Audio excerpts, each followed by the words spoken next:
یہ بخاری شریف کے حدیث مبارکہ ہے۔ حضور علیہ الصلوۃ والسلام نے فرمایا کہ میں نے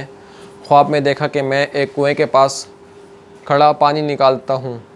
اور پھر حضور نے فرمایا میں جتنا پانی نکالتا ہوں اس کے بعد میں ڈول ابو بکر کو دے دیتا ہوں۔ ابو بکر ڈول میں سے ایک دو ڈول نکالتے ہیں، اور پھر وہ ڈول ابو بکر عمر کو دے دیتے ہیں، اور جب ابو بکر عمر کو ڈول دیتے ہیں تو وہ ڈول بڑا ہو جاتا ہے،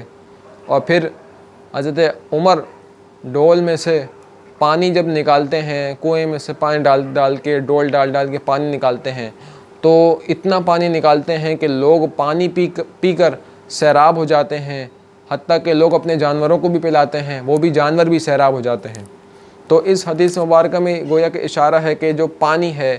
یہ گویا کہ جو ہے وہ اسلام جو ہے وہ پانی کی مانند ہے، کہ فرمایا کہ ہم نے ہر شے کو ہم نے پانی سے پیدا کیا، کہ جس طرح پانی کے بغیر زندگی ممکن نہیں، اسی طرح اسلام کے بغیر جو ہے وہ زمین پر جو ہے وہ امن و امان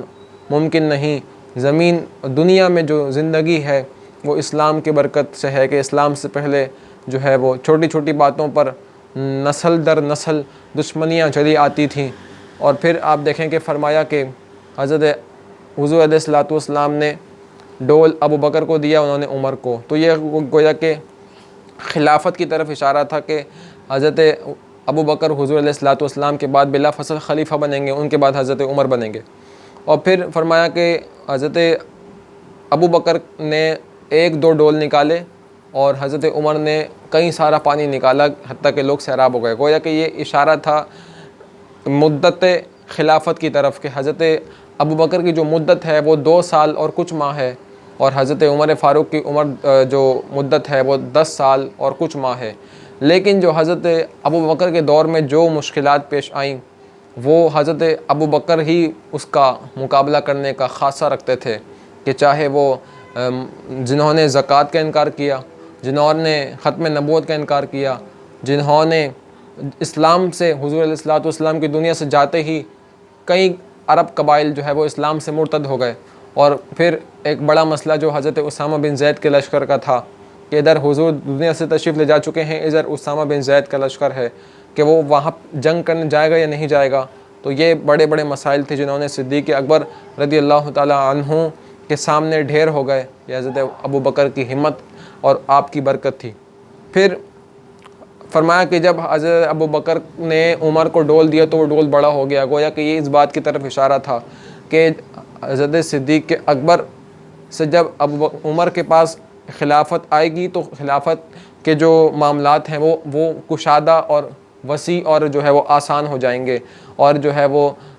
گویا کہ جو ہے وہ اسلام کی جو آبیاری ہے اس میں جو ہے وہ مدد ملے گی، کہ حضرت عمر فاروق کے دور میں کتنی فتوحات ہوئیں وہ اسی کی طرف اشارہ کرتی ہیں، کہ آپ کے دور میں کیسا انصاف کا